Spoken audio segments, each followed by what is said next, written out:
welcome to Totally Unrelated, a place for big ideas, brain farts, and the occasional venting session. My name's Diana. And I am Irina.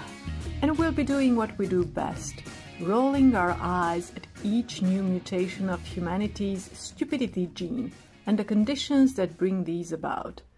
Our topic of the day is From Fanfiction to Fascism, how to create the lore behind a political ascension. We're going to talk about the power of taking familiar characters, symbols, and tropes and using them for good or evil. Our case studies will include a Russian occultist, 2 Austrian proto-fascist writers, and a supernatural series fandom.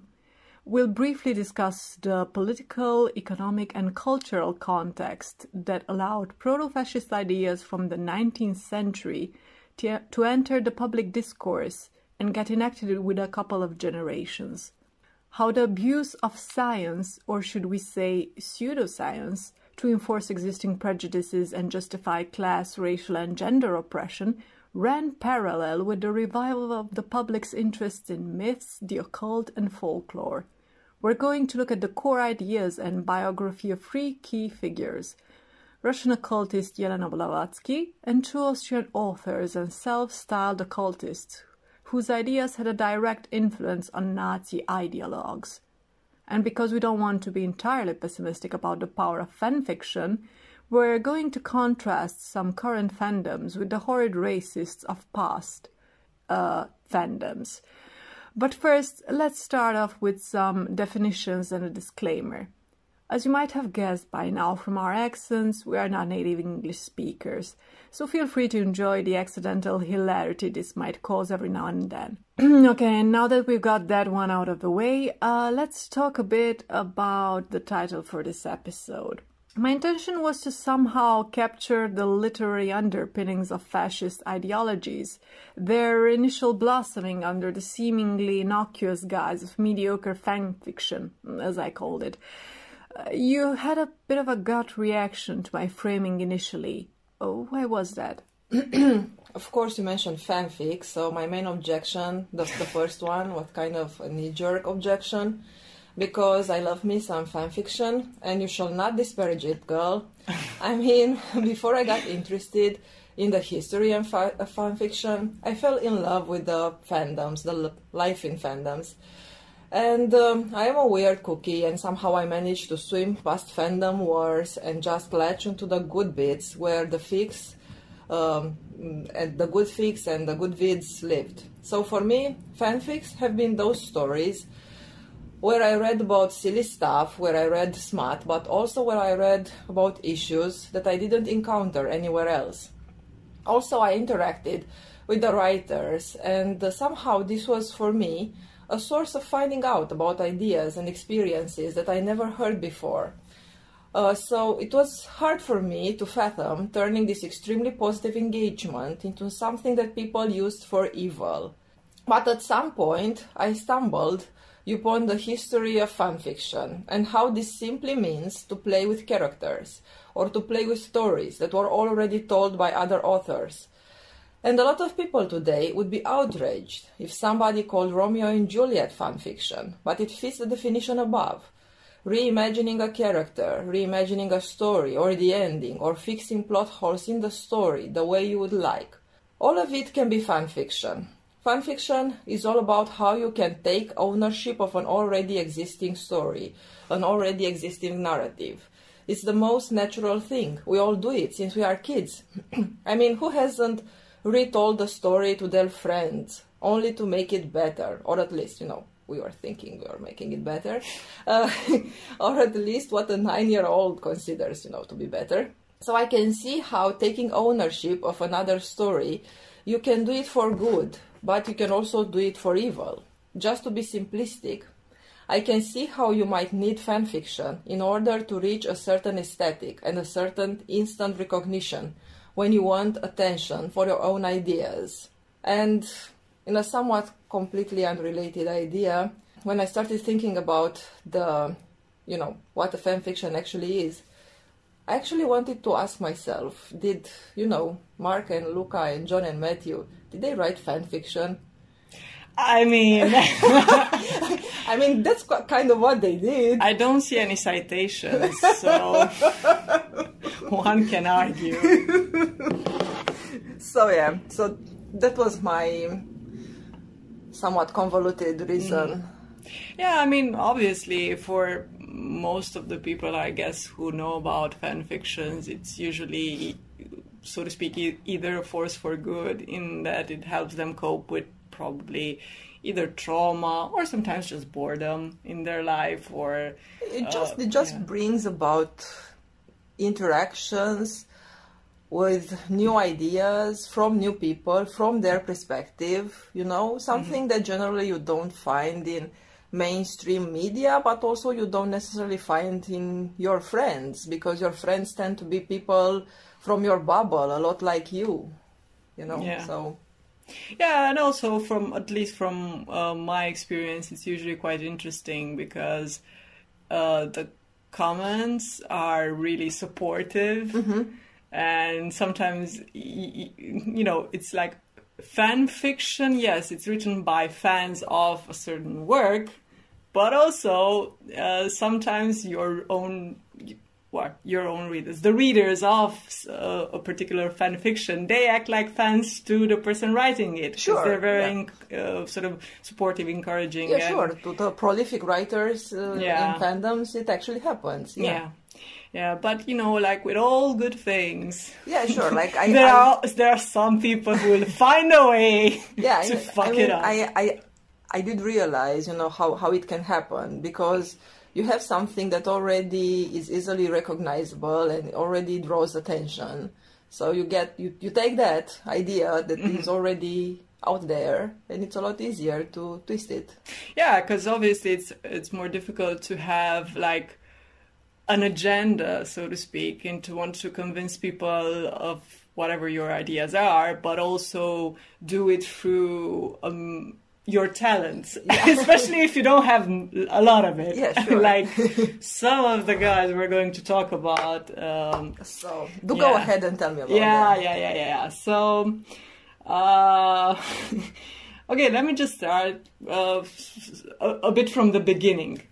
There is ample biography when it comes to the rise of the Nazi Party or other fascist forces in Europe, but I was interested in looking back a few more steps into the past and understand why ideas that were not really new. I mean, it's not like, you know, it was the intellectual dark web and people never knew how it would be to hate on other people. So, but the thing is, I wanted to know how at that crucial moment, those ideas that have been sort of around since forever just suddenly became so popular, so really easily absorbed by people, and then led to obviously political action and terrible consequences. And because the 20th century has taught us that all the bad things that we can think of can be blamed on the Austrians. Of course. We'll mostly be looking at these ideas in the context of the late 19th century and early 20th century Austro-Hungarian Empire. What was happening around that time in the region? Well, 19th century Europe had a big hard-on for nation states, and anyone who was anyone wanted to have one. They sort of still do. Yeah. Yeah. Yeah. Now, besides Germans within the Austrian Empire, who shared an empire with a number of other ethnic groups, Germany as a state took a while to appear. And when it did, it basically didn't live up to the hype of many Germans. Now, on the one hand, this was due to the fact that some Germans from Austria wanted to be part of the new Germany, but Bismarck, Germany's chancellor, had other plans. In fact, he took on Austria and defeated it in 1866, establishing Prussia as the core which the future German state would come together around, and also forcing Austria to begin its dual monarchy phase the next year. which we'll see had more important consequences for our story down the line. On the other hand, the new German state immediately started playing catch-up with other industrialized nations, and this didn't just upset romantic sensibilities at the time. It also eroded the material reality that romantics idealized. Old, small, rural communities, small manufacturing, and things like craftsmanship. Essentially, it was a time of accelerated change on many fronts, from science and technology to politics and people's everyday lives. You had a situation in which large masses of people were being uprooted and displaced, many going into big cities to seek employment. You had automation, which was rendering some occupations obsolete, while also by breaking down processes into simpler tasks, it was reducing the level of skill required from workers within the manufacturing of a product. This in turn, of course, meant that many workers became more easily replaceable. So there's a lot of job insecurity, and you get a large class of working poor people clustered together in slums, which is always a recipe. Yeah. A good idea always. Let's have a ghetto. Yeah. Eventually, this leads to the development of labor movements, with socialist workers' parties gaining a voice in the political arena, which makes middle-class people very nervous.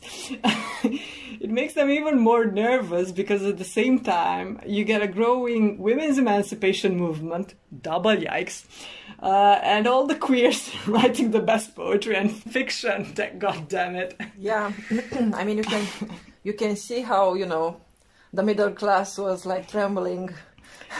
Yeah, there's just no more room for like normal white people anymore, right? Just no. Just pull themselves by the bootstraps. Yeah. What's with all these novels written by queer people? I don't know. But like, how did they know at the time that those people were queer? Because they just were. Did the gossip come with the postman at the time? They wore fancy clothes. That's how you know people were queer. Okay. Their socks matched their ties. That's how you knew, honey. So zooming back in on Austria, I mentioned earlier the fact that the defeat of 1866 set in motion a series of events that would add fuel to the nationalist fire.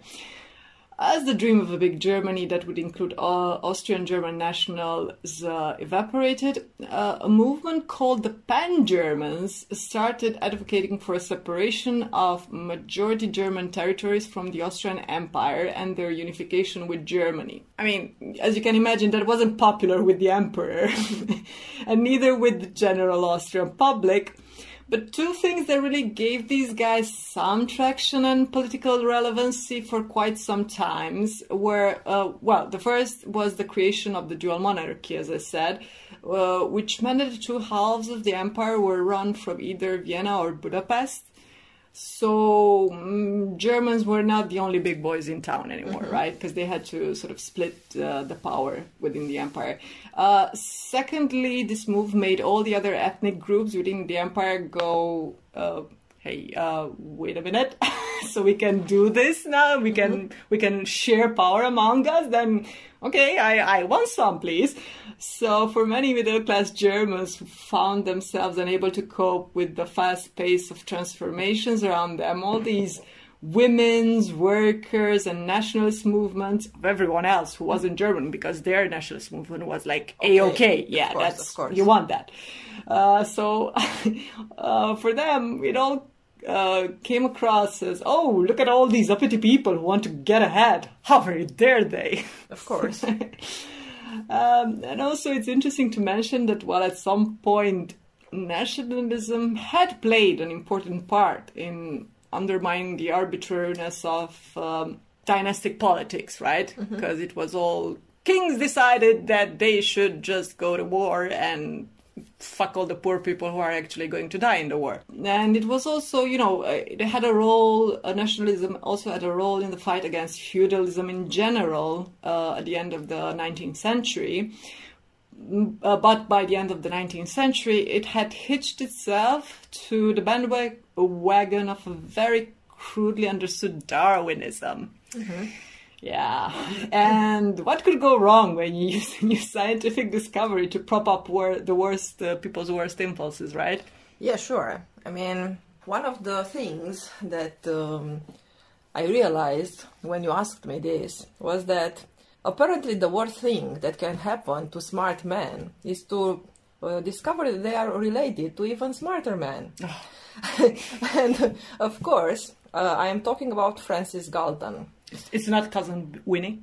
No, but close. I mean, he is the cousin of Darwin. And he was born in 1822, the same year as Mendel, and 13 years after cousin Darwin was born. And he was smart, and he was wealthy, and he was well educated, and he was a man. So, you know, and white, and so it sounds like the 3 out of 4. So it sounds like the premise to feel good about winning the lottery of life, you'd think. I mean, at least I'd think.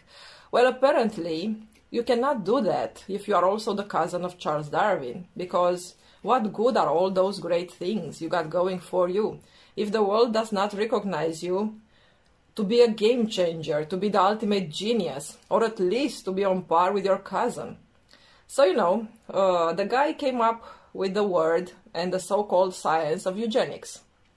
And all of this out of an impulse of sort of notice me senpai? Yes, exactly. It was like, I know he's my cousin, but, you know, I am awesomer. Did he actually want to impress his cousin as well? Yes. So it wasn't just like, world, look at me instead of looking at my cousin, but also cousin, look at me, but also cousin, look at me. Ah, I see. Yeah.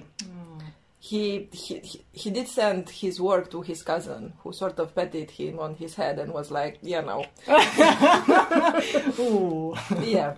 So he came up with eugenics, but before he ended up coming up with this awesome idea... He had another few good ideas.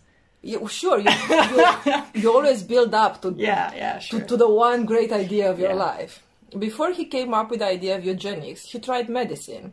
He tried mathematics, he tried biology, but all he managed to do was to get a nervous breakdown instead of world recognition and move back home with his parents. Happens to me every weekend.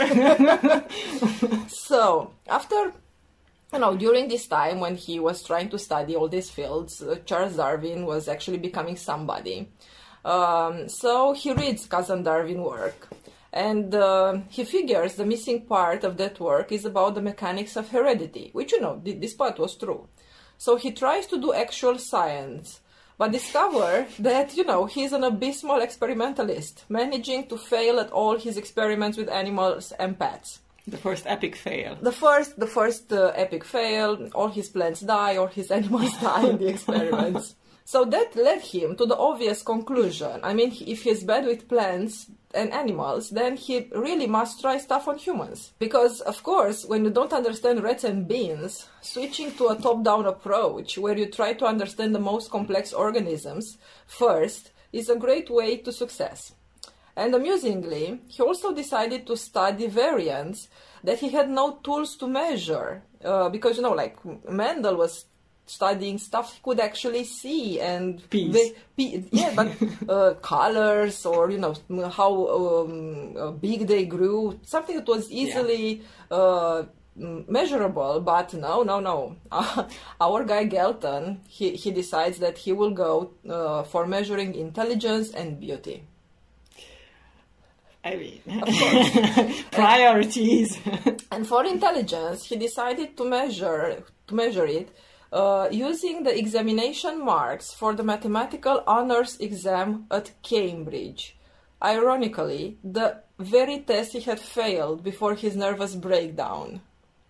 Because I don't know why. So basically, he ascertained that people were as dumb as he was? Pretty much. Okay. And for the beauty, for, measuring beauty... He took himself as the golden standard. Of course, he used his own opinion, for real. Yeah. And he had this paper in his pocket and he would just write down his opinion of the women he saw, and that was how he measured beauty for real. Perfectly normal way to do it. I don't know why you're bringing this up. Is this how everyone does it? Yeah, sure. Don't you walk around with a piece of paper in your pocket and just whenever you see some dude you're like, fuck, marry, kill? Of course, that's how I do it. But at least I don't aspire to write a scientific paper about it. Maybe you should, girl. I am so close to my thesis and I didn't even know. Yeah. And for proof, the proof that what he was doing makes sense and that, awesomeness is generally inherited, he also used himself as an example. And he looked at some more wealthy people and he concluded, and I shit you not, like this was his conclusion, that lords produced lords. I mean, it's bulletproof, sure. Bulletproof logic. But also basically what you said about the fact that he took himself as an example. Yes. So look at me, I am the cousin of Darwin and less capable than he is. Sure, and that's an argument for my thesis? Well, it's really not. If you think you are just as capable, only people haven't discovered you yet. Oh, okay. So it's a problem of perception. Exactly. So interesting. Maybe it's not that easy to determine things like beauty and intelligence? Almost. Seems like that, doesn't it? Almost.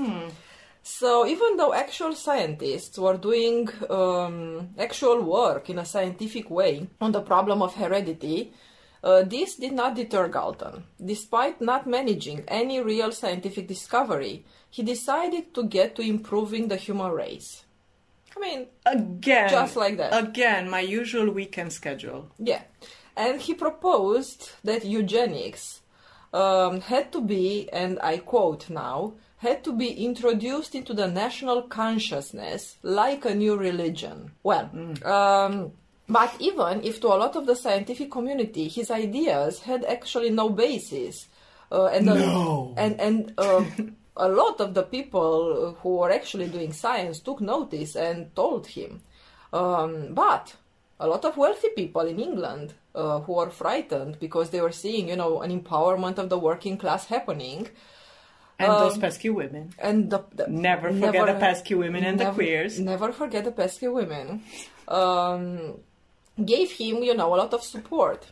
And I wonder why. Yeah. It's almost like they had like a vested interest in this. So. Sure.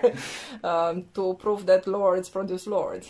And Galton and others like him thought that the political empowerment of the working class, and this is a quote, the political empowerment of the working class would just provoke their genetic empowerment. They would produce bushels of children, dominate the gene pool, and drag the nation towards profound mediocrity. Bushels of children. Yes. So in the end, Galton embraced selective breeding and selective sterilization, and all of it culminating in the writing of actually a science fiction novel. If only he would have stopped there. And the novel was titled? Was titled Can't Say Where, for some reason. And it was CUNT. And it was about a future utopia in which half of the population was marked as unfit and was severely restricted in its ability to reproduce. And the novel was passed down to his niece, who was so embarrassed by this novel that she decided to bury it forever. But even if during his lifetime Galton didn't necessarily manage to take his idea to national politics and implement it as law, in the year of Galton's death in 1912, that was the year when the first international conference on eugenics opened.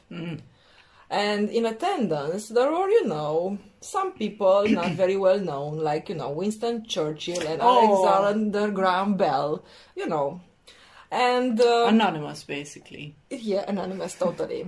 And here is where the idea of race hygiene theory was first presented. And despite the fact that there was a presentation about Germany's effort on race hygiene, the Americans were all well ahead at that time. Number one, USA! Exactly. Exactly. You know, like, we can see why some people want to make America great again. Yeah. The presentations talk about the centers, the places for the genetically unfit that already existed in the US at the time. And 8 states already had laws that required sterilization of the genetically unfit. By 1927, we have the decision of the Supreme Court in the United States that is pro-genetic sterilization with the reasoning, and I quote, "It is better for all the world if instead of waiting to execute degenerate offsprings for their crimes or to let them starve for their imbecility, society can prevent those who are manifestly unfit from continuing their kind. The principle that sustains compulsory vaccination is broad enough to cover cutting the fallopian tubes." So this takes place around 1912, you said? No, this was in the decision of the Supreme Court was in 1927. It only took 10 years from the first international conference on eugenics to the decision of the Supreme Court. Reforms can be so swift sometimes. Yes, you know. But also it was really interesting because they mentioned sort of like the costs of Yes. feeding the Sure. mentally challenged and just to and putting them in jail also. Yeah, and but especially the feeding bit and taking care of them, because what we know is that the 1920s was just like the golden age of the welfare state, wasn't it? Sure. I mean, and all the social services everywhere, and it was basically Scandinavia all over the world, right? Well, I mean, United States is the best example for a welfare state today. Yes. So I can imagine that in 1927... Of course. So, you start off from, we cannot possibly do the things that we don't do and don't wish to do because they are expensive. Sure. So that's why we need to kill the poor people. Yes. So basically, it only took 6 decades since Mendel first wrote about genes in a science paper and until the US Supreme Court agreed to genetically motivated sterilization.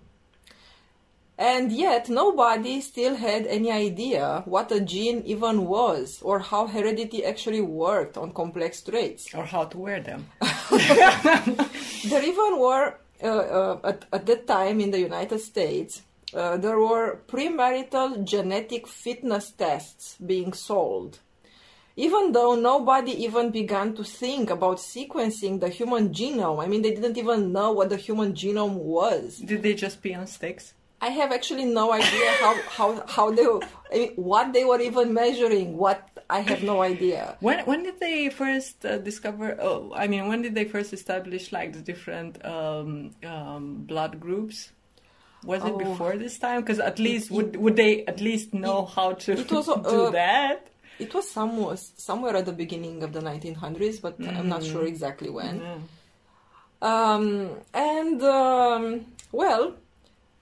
From these lovely ideas of the Americans, from there to the Nazis, it was just one more step. The law of sterilization in Germany actually copied the ideas from the laws that already existed in the United States. And all these sinister ideas were supported by movies and by books that were made both in Germany and the United States, because you can never have propaganda without some, fiction. And in this mix of pseudoscience and outright fiction, murder just sort of slipped in the back door. And somehow genetic-based euthanasia just looked to everybody like the next logical step. Okay, so we've had an overview of the general context within Europe and in Austria-Hungary more specifically, all the things that were going on.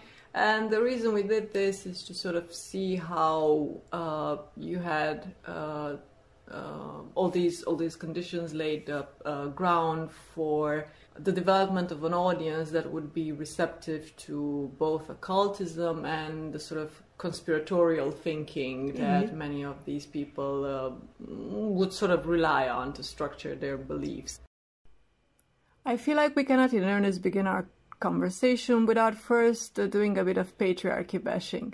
Would you be surprised to learn that the gentlemen who made a name for themselves by using occult symbolism and mythology as inspiration were actually following in the footsteps of one Russian occultist and adventuress, Yelena Petrovna Blavatsky? Well, I would be, but basically I don't know anything about the subject. So me being, surprised. I'm only 5 minutes wiser than you are, so... Apparently those 5 minutes count. Every second counts. Okay, so let's dig in. Blavatsky was born to an aristocratic Russian-German family in Yekaterinoslav, modern-day in Ukraine. And in the 1850s and 60s, she embarked on a 2-decade-long journey throughout Europe, the Americas, and Asia to study occultism, during which time she absorbed a lot of knowledge that would later form the basis of her brand of spiritualism. At one point during her trip, she claimed to have met and been initiated by 2 masters called Moria and Kuthumi, who dwelt in a remote and sacred Himalayan fastness. Some of her critics later argued that most of these trips and encounters were actually fictitious and that she never left Europe. So, the 19th century gave us not only armchair archaeologists and armchair philosophers and scientists and historians, but also, why not, armchair adventurers? Yeah, and also, this is just reinforces my already deeply held belief that spiritualism is just another word for bullshit, generally. Or farting. Yeah. Nevertheless, getting back to this, by 1875, she founds the Theosophical Society. Theosophy is supposed to be a synthesis of science, religion, and philosophy. All things that we know just mix so well. And she is deeply involved in the spiritualist movement that is very popular at the time. And this spiritualist fad could partially be explained as a product of bourgeois boredom, but for many it was also an escape or an explanation of the many social and technological changes surrounding them. Now, one of Blavatsky's fundamental texts is a book called The Secret Doctrine, and it's supposed to be a commentary on what she claimed were ancient Tibetan manuscripts. So what does Blavatsky write in this book? Here is a quote from Goodrick Clark's book. Not only was humanity assigned an age of far greater antiquity than that conceded by science, but it was also integrated into a scheme of cosmic, physical, and spiritual evolution. These theories were partly derived from late 19th century scholarship concerning paleontology, inasmuch as Blavatsky adopted a racial theory of human evolution. She developed a cyclical doctrine, with the assertion that each round witnessed the rise and fall of 7 consecutive root races, which descended on the scale of spiritual development from the first to the 4th, becoming increasingly enmeshed in the material world, before ascending through progressively superior root races from the 5th to the 7th. According to Blavatsky, present humanity constituted the 5th root race upon a planet that was passing through the 4th cosmic round, so that a process of spiritual advance lay before the species.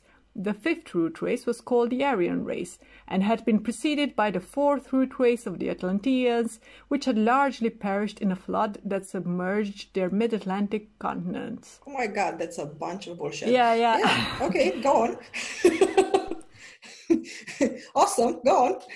Yeah, so, by no means was she original in any way in describing these things, because just off the top of my head, as far as I can remember, in Greek mythology, the way they envision sort of like the rise and fall of humanity was mapped through, like, I think 3 or 4 ages. Like, it was the Golden Age, the Silver Age, and the Bronze Age, and I think at the moment of what the Greeks thought of as their time was the Iron Age, and it was supposed to be like the moment of peak degeneracy. Only as far as I can remember, the Greeks did not have an equivalent of Blavatsky's rise again. So so things getting better in any way. Yeah, but what I like about it is that it's a bit like a best-of craziness, because it also mentions the Atlanteans. Yeah. So yeah. I was like so surprised when you reached the Atlantis. I'm like, oh my god. Would you like to hear more about the Atlanteans? Please amaze me. The Atlanteans had wielded psychic forces with which our race was not familiar. Their gigantism enabled them to build cyclopean structures, so they were big boys. And they possessed a superior technology based upon the successful exploitation of Fohad, energy used to basically build the universe. So, I don't know, helium? I always loved this notion of they possessed the essence. It was the energy. It was the fire from the forges that build the universe, the thing, the answer to the question of what is the purpose of meaning, the universe and everything. And it's 42 basically. It's 42 basically. Yeah, like it's nothing short of how much I love nowadays when people just talk to me about energy, and I'm like, what sort of energy? What do you measure it in? And stress. The answer to everything is stress. Yeah, and like, measure energy. Which kind? You just feel it. Yeah, you feel it. Yeah. So the 3 earlier races of the present planetary round were proto-human, consisting of the first astral root race, which arose in an invisible, imperishable and sacred land, and the second Hyperborean root race, which had dwelt on a vanished polar continent. Hyperborea is also part of Robert E. Howard's Conan stories, in case that name sounds familiar, just as a side note. Okay. But get ready. The third Lemurian root race The third Lemurian root race flourished on a continent which had lain in the Indian Ocean. Lemurs, or is just a coincidence of names? Don't know really, but it's supposed to be bad, right? Because it's brown people and Indian Ocean. Okay. So according to people like Blavatsky and her ilk, it's probably just going to be bad. I can sense it. Okay, so it was probably due to this race's position at the height of the evolutionary racial cycle's degenerative phase that Blavatsky charged the Lemurians with racial miscegenation, entailing a kind of fall and the breeding of monsters. So they were into freaky sex, and you'll hear more about that from our second Austrian boy. That crossbreeding thing, it's never good. Well, except maybe, I wanted to say that it makes for good porn, but probably Blavatsky and her friends would not appreciate that kind of stuff, so Most definitely. You probably won't be surprised to learn that besides the racial element, Blavatsky really stressed principles of elitism and hierarchy among her followers, as you do. Yeah. Was there anything about lobsters in there? I'm not sure about that. I think she might have been more of a scampy girl, but yeah. Okay. Okay, so fashioning herself after the image of the supposed masters she had encountered, she claimed to have sacred authority over the knowledge. Of course. According to her, when the Lemurians had fallen into iniquity and sin, only a hierarchy of the elect remained pure in spirit. This remnant became the Lemuro-Atlantean race, dynasty of priest kings who took up their abode on the fabulous island of Shambhala in the Gobi Desert. These leaders were linked with Blavatsky's own masters, who were the instructors of the fifth Aryan root race. So, the Lemurians are bad because they had freaky sex, but them getting together with the Atlanteans, that's fine, although it's also sort of mixing, right? Well. So, I mean, just not very consistent. I don't think logic is something you're supposed to be into when you read this. I mean, I guess in a way we should recognize progress when we see it, because I feel like inconsistency is what makes these horrible people actually kind of human and relatable, because of their sheer inconsistency. Because basically, they keep saying that, things like, I decide who is a Jew. Yeah. Or, miscegenation is bad except if I want to fuck a person of a different race. So, the Lemurians are bad, but they get together with the Atlanteans, and that's somehow okay. And because, I don't know, they go on to be excellent teachers of the Aryan race, which we're not sure how that came about, but I guess it was from the race mixing, right? I mean... Okay, so what happens then? So, although a foreign hybrid combining Egyptian revivalism, American spiritualism, and Hindu beliefs, theosophy enjoyed a considerable vogue in Germany and Austria. Its advent is best understood within a wider neo-romantic protest movement within Germany known as Lebensreform, life reform. Like I said, this movement represented a middle-class attempt to escape or explain away the ills of modern life. A variety of alternative lifestyles, including herbal and natural medicine, vegetarianism, nudism, and self-sufficient rural communes, were embraced by small groups of individuals who hoped to restore themselves to a natural existence. The political atmosphere of the movement was apparently liberal and left-wing, with its interest in land reform, but there were many overlaps with more conservative movements. So it was, just enough bad to give a bad name even to the good things. Yeah, and I mean, it's, you have a set of hazy, wacky ideas. The ones Blavatsky has sort of promoted, that are just excellent inspiration for people who have a more sinister agenda, so to speak. So, these people might have been a group of happy-go-lucky hippies, but as we shall see sooner or later, the same ideas will get into the hands of some bad hombres, as they say. Yeah, unfortunately, that is why we cannot have nice things. Yeah.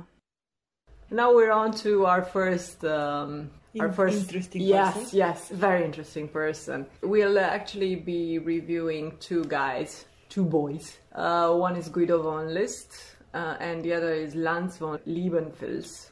I will be relying a lot on the book of one Nicholas Goodrick Clark. So when you hear me quote anything, it will be most likely from his book. I'll kick this off with a quote of Clark describing the work of these men in his book, The Occult Roots of Nazism, like this.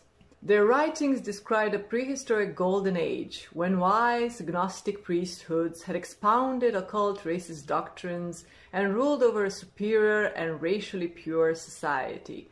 They claimed that an evil conspiracy of anti-German interests, variously identified as the non-Aryan races, the Jews, or even the early church, had sought to ruin this ideal Germanic world by emancipating the non-German inferiors in the name of a spurious egalitarianism.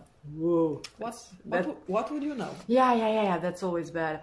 The resulting racial confusion was said to have heralded the historical world with its wars, economic hardship, political uncertainty, and the frustration of German world power. Yeah, so, you know, it's... everything that's bad. Everything that's bad. Mm-hmm. Not good, guys. Not good. It's bad. Good. It's bad. Very bad. Yeah. so okay, like I said, let's tackle the first douchebag, Guido von List. The von in the name is actually fake, but as we'll see, claiming to have like an aristocratic pedigree is a thing with these people, because List was, of course, bougie as fuck. But we've already found out that lords only give birth to lords. So yes. So he was a lord wannabe, a lord in name only. So early on, according to Goodrick Clark, he wanted to become an artist and a scholar. Of course he did. Yes, a big brain boy, by which he understood, so he has his own definition, a romantic historian who could read the past from folklore and the landscape. Yeah, of course. I mean... Isn't that what you do? Fuck documents, archaeology stuff, no. Just, go and see the green pastures and think of your ancestors. Facts are so, Yes. They're not even last century. Obviously, they were last century in his century. Yeah, so, Yeah, it feels over everything. Feels liberales. Yeah. The thing is, as it happens in many families, his father was having none of that, so he was like, son, get a job. So he resentfully had to follow his father's commercial footsteps. But, just in case you feel too sorry for this poor soul, he actually had the luxury of pursuing his interest in his free time, of which he had plenty, because of Papa's money. He would ride out in the countryside, sketching and writing about his experiences. So, up to this point, it all seems rather innocuous, but during a trip in 1875, while with a group of friends that accompanied him, and, his friends were just there to, wine, dine, and have fun, List was, he had the normal one, and he decided to celebrate on his own the anniversary of the tribal German victory over the Romans with a fire and the burial of 8 wine bottles in the shape of a swastika beneath the arch of the pagan gate. Yeah, just having a normal one, like I said. Yeah. Some people have a drink with a friend, other people just bury the drinks in a swastika. Yeah, just also it's either or. Also littering. So this event inspired him to write his first full-length novel called Carnutum. He claims that he had a vision of splendid buildings, ethereal figures of Carnutum's former inhabitants, and the battle between the Germans and Romans. Okay, so, of course. Yeah, again, very normal stuff, very grounded in reality and stuff. One of the first ideas he starts developing is that of a German continuity and unity. So basically he tries to make the case that tribes in pre-Roman Austria and ethnic Germans today come from an almost uninterrupted line. Sure. The same way, you know, as all the Christians in America come from a straight line from white Jesus. Yeah. Okay, so he does state two critical events that interrupted this uninterrupted line. One of them is the intrusion of the Romans, and the other one, which really grinds List's gears, is the rise of Christianity. The mythology List develops catches the attention of the German nationalists, the pan-Germans that we've mentioned before, who are sort of in search of someone who would legitimize their own disenchantment with the multinational Austrian state. And on the 24th of February 1893, List delivers a lecture at a pan-German event, so, you know, he was networking, making friends, about the ancient holy priesthood of the Wotan cult. List claimed this extinct faith had been the national religion of the Teutons. In due course, this imaginary priesthood would become the central idea of his political mythology. I'm sorry if I'm butchering the names. By the turn of the century, List had achieved modest success as a neo-romantic and nationalistic writer. The year 1902 witnessed a fundamental change in the character of his ideas. So, you know, it was mildly crazy up to this point, but now it gets... He thought he really needs to up his game. Yeah, he does. So, in 1902, after undergoing an eye operation to relieve a cataract, List finally saw. Yes. It's all mythological and metaphorical. So List became temporarily blind for 11 months. I think the whole blindness tends to be a pattern with people going crazy, because I know that they said about Hitler he was temporarily blind because of, I don't know. That's when your inner eye opens. Yes, exactly. When you really see. Yeah, yeah. So throughout a long and anxious period of enforced rest, he took solace in pondering the origins, the origins of the runes, and language. In April 1903, List sent a manuscript about the Aryan proto-language to the Imperial Academy of Sciences in Vienna. So, you know, he was sciencing really hard. It was sent back without any comments. Because of course it was rubbish, so, you know. Nevertheless, it was a monumental effort in pseudoscience about Germanic linguistics and symbology. It was his first attempt to interpret by means of occult insight the letters and sounds of the runes and alphabet on the one hand, and the emblems and glyphs of ancient inscriptions on the other. Although the Academy ignored him, this slight piece grew over the ensuing decade to become the masterpiece of his occult nationalist research. So this sort of goes to show that no matter how crazy you become, if you have like a large scope, of course, and you write something big, you will find enough people who will be impressed by you and will cheer you on. Posturing always works. Yeah. Just to give you an idea of the sort of thorough and very scientific research that went into List's study of runes and linguistics, here are some of the occult meanings he inferred were codified by these. So, you know how when they first discovered the hieroglyphs, they were like, oh, this must be some ancient, mysterious writing about very sacred rituals, and basically many of them were like grocery lists or pretty mundane things and stuff. That's the dog, by the way. Yeah. The dog sneezes. So these pearls of wisdom that he uncovered were things like, know yourself, then you know everything. Embrace the universe in yourself, and you can master the universe. And if you think about it, weirdly enough, so many years later, there's still a market for this. Yes, yes. Another one. Do not fear death. He cannot kill you. Okay. Your life rests in God's hand. Trust Him in yourself. Yeah, like... Yeah, I mean, even One the dog just goes... and man is one with God. And of course, the all-time favorite... Marriage is the root of the Aryan race. Marriage is the root of the Aryan Yes, yes. Like, I mean... Here's the odd one out.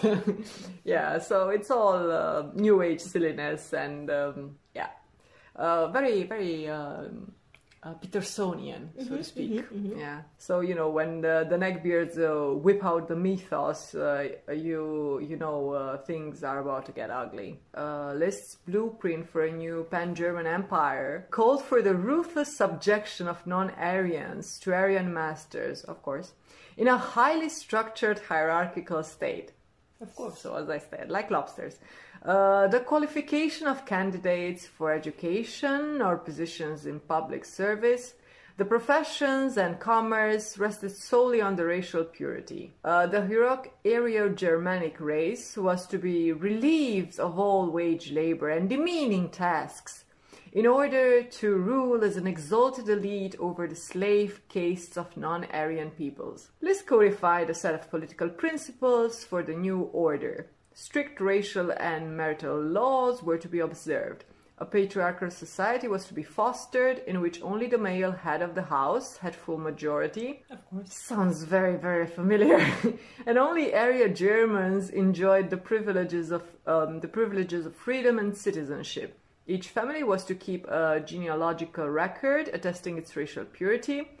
And basically this was a new feudalism that was to develop through the creation of large estates, which would not be broken up, but inherited only by the firstborn male in a family.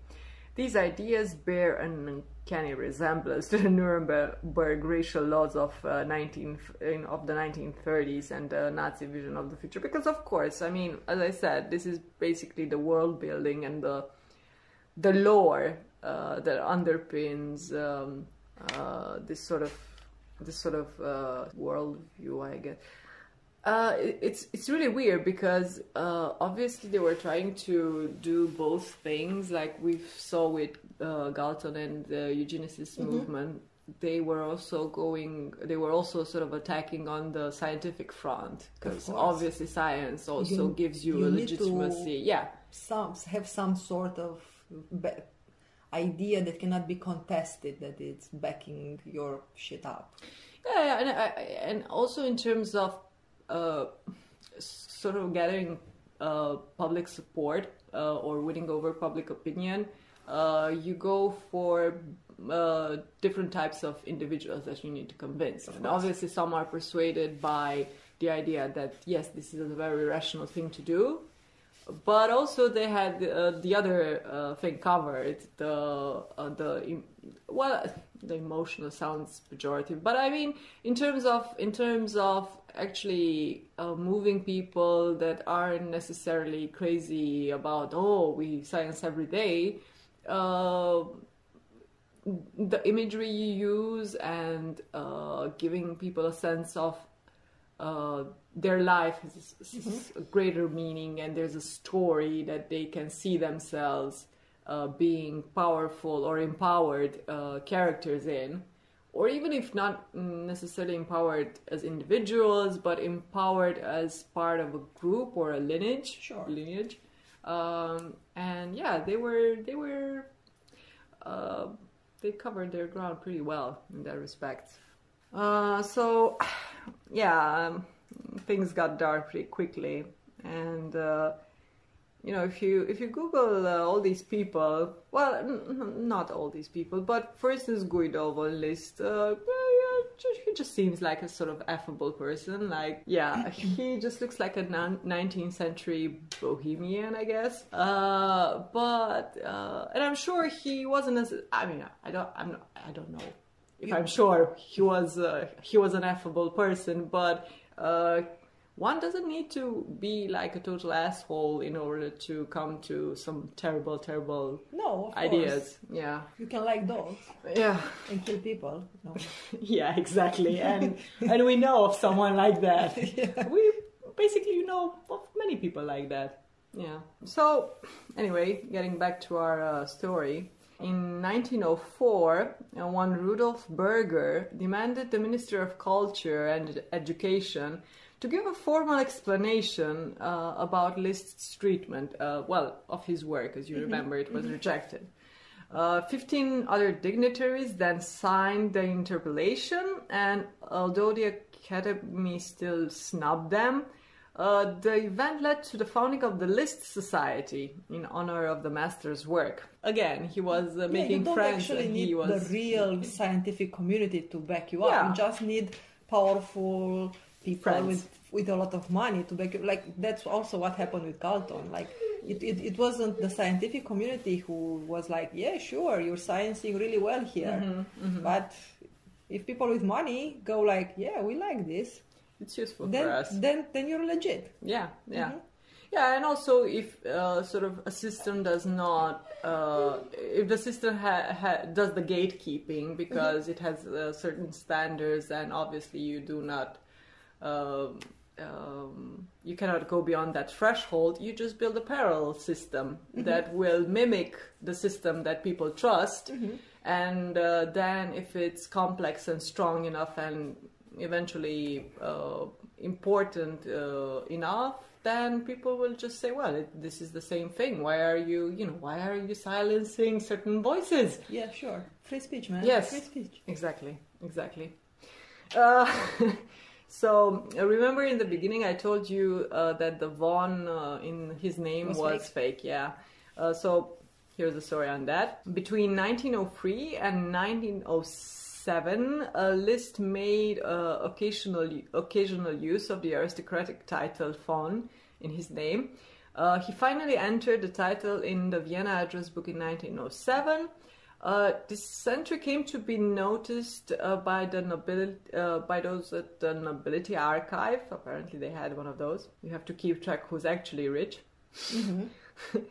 Which urged an official inquiry. On the 2nd of October, List asserted before the magistrates that his family was descended from a lower Austrian and Styrian aristocracy.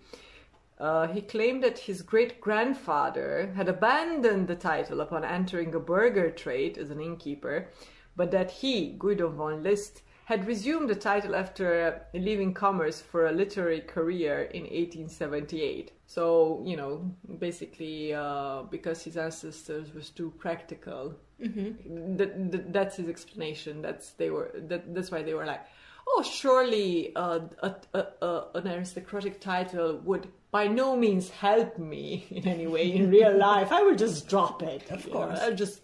That's what happens every time. Yeah, obviously. That's what we both did. Yeah. Lady. Yeah, madam. The reason I brought this up, of course, people tend to swoon about having aristocratic blood. I think this sort of thing needs to be made fun of.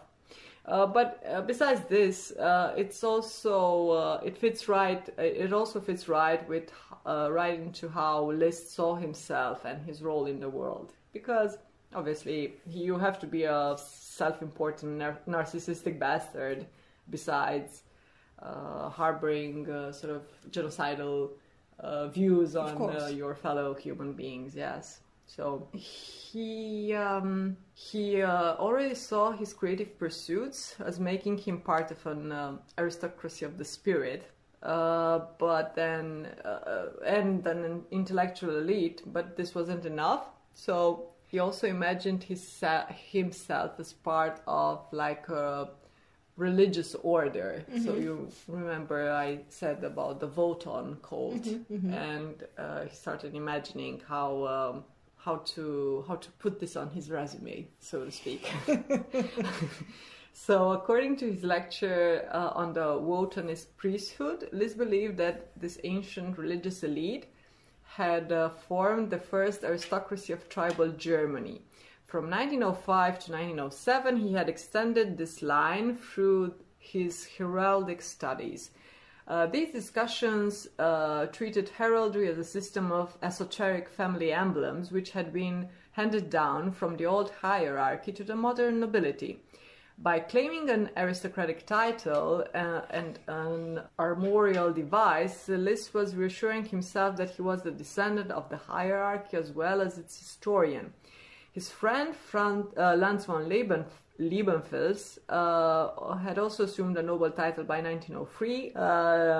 So basically, the thing is, the whole claiming to be aristocratic just fitted in with his self-image and his needs to feel more important than he actually was. Obviously. Yeah. Throughout his life, List had no organizational or political talent. So, you know, he really was, like I said, sort of the fanfic writer, in the sense that he didn't take his vision beyond just words on paper and sort of role playing with his friends, LARPing, which, you know, in a way it's a good thing, but also it was just a matter of like a couple of generations until someone picked his ideas up, noticed those ideas and had better organizational skills. Had a lot of fun with them, yeah. But sort of as a way to bring the community of crazies together,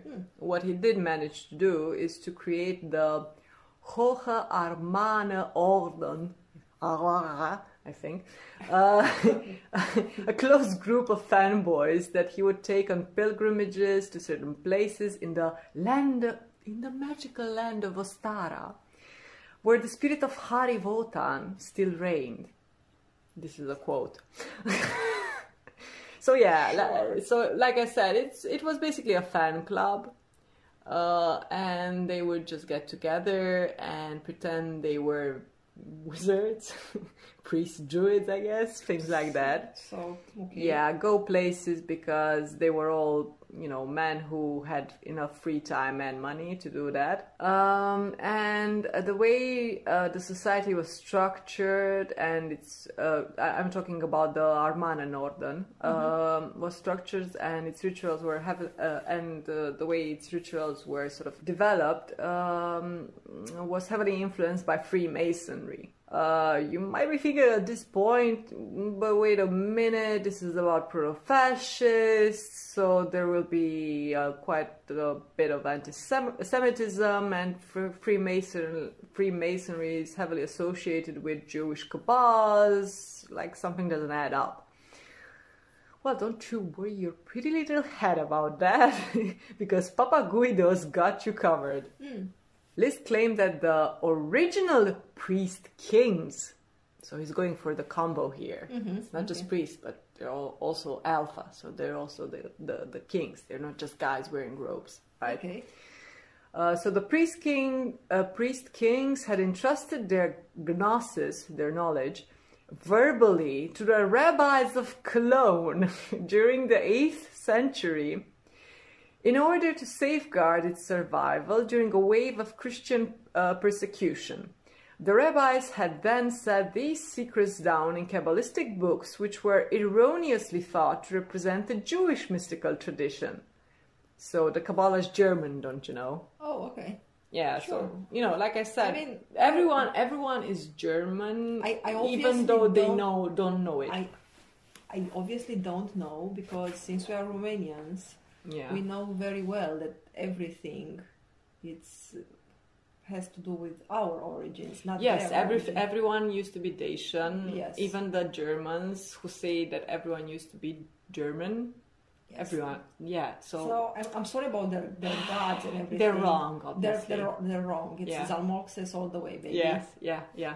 And also, I like the fact that basically all the cool things that they were learning about, they were like, oh well, these people that we colonized and we despise otherwise, they have some cool stuff. Let me just culturally appropriate that, and not even say like, oh look, I'm wearing this cool, I don't know, Chinese, Indian, whatever thing, or I'm adopting this thing. They were like, what? Wouldn't you know? This was ours. This was ours. I'm just taking it back. Mm-hmm. Yeah, so very interesting. Anywho, in November 1911, List received a letter from an individual calling himself Tarnhari. The name literally means the hidden lord. Oh, sure.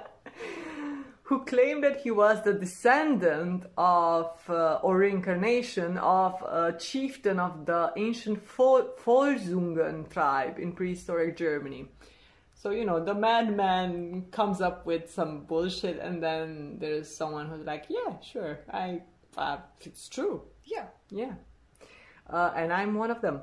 Tarnhari assured List that his ancestral clairvoyant memories confirmed List's own reconstruction of the Aryo-Germanic tradition and hierarchic institutions.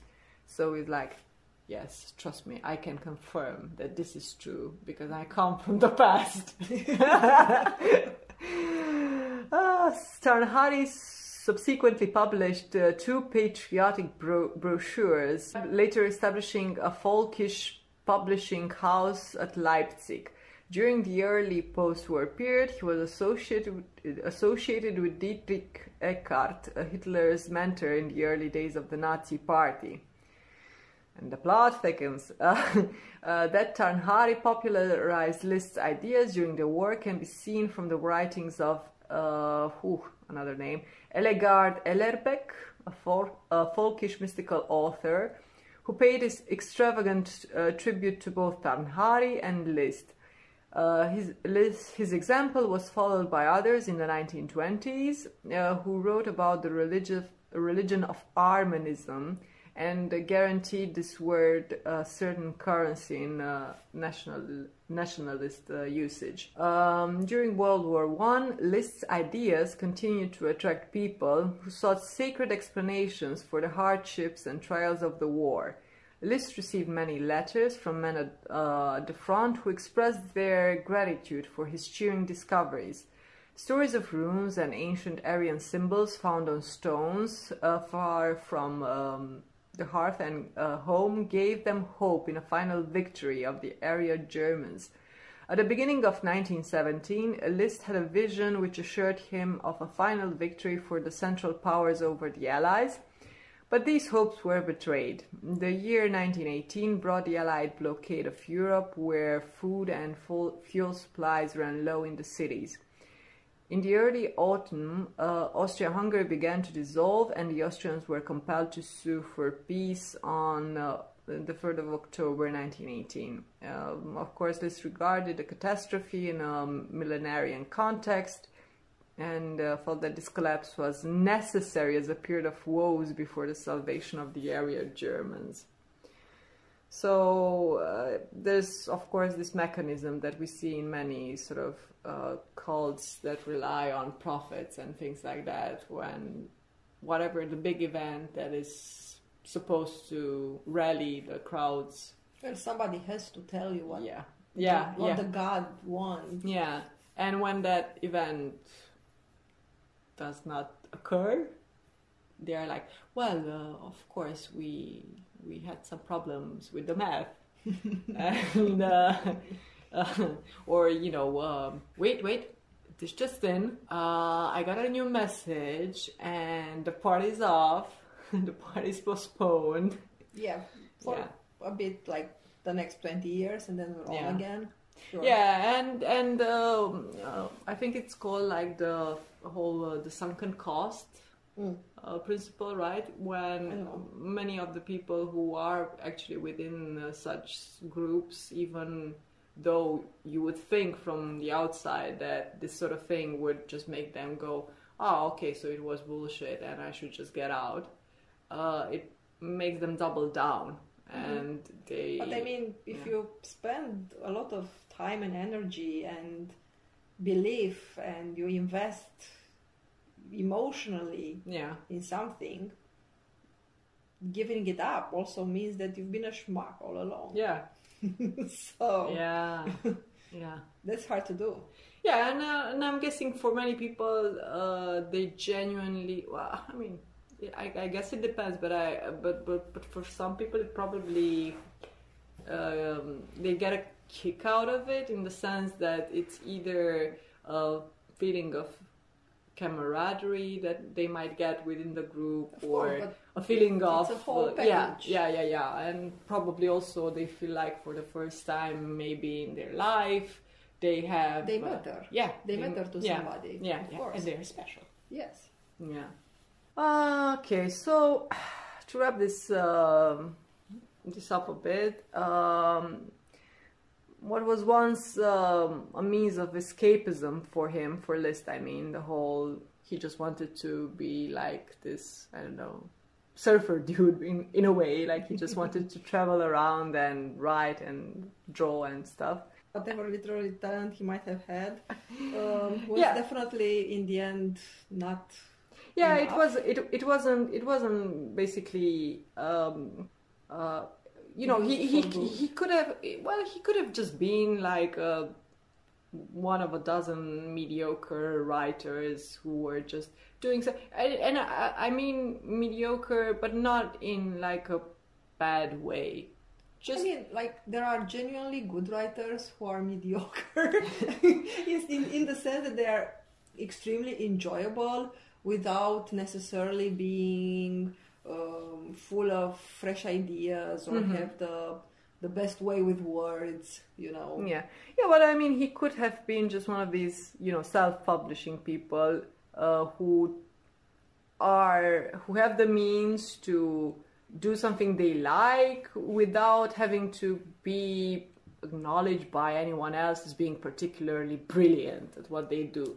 Sure, just have your own group of fans and they applaud you and everything. So, but obviously it wasn't in his heart. It wasn't enough. It wasn't enough. It got a bit more real. I think perhaps this would be a good place to end this first episode, since this seems to be taking longer than we've anticipated. Hope you're going to tune in for our second episode, where we're going to discuss another Austrian fellow by the name of Franz von Liebenfels and his weird obsession with sexy beasts.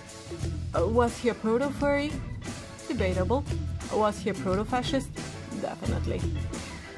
Okay, that's it from us, guys. Thank you for listening. Bye!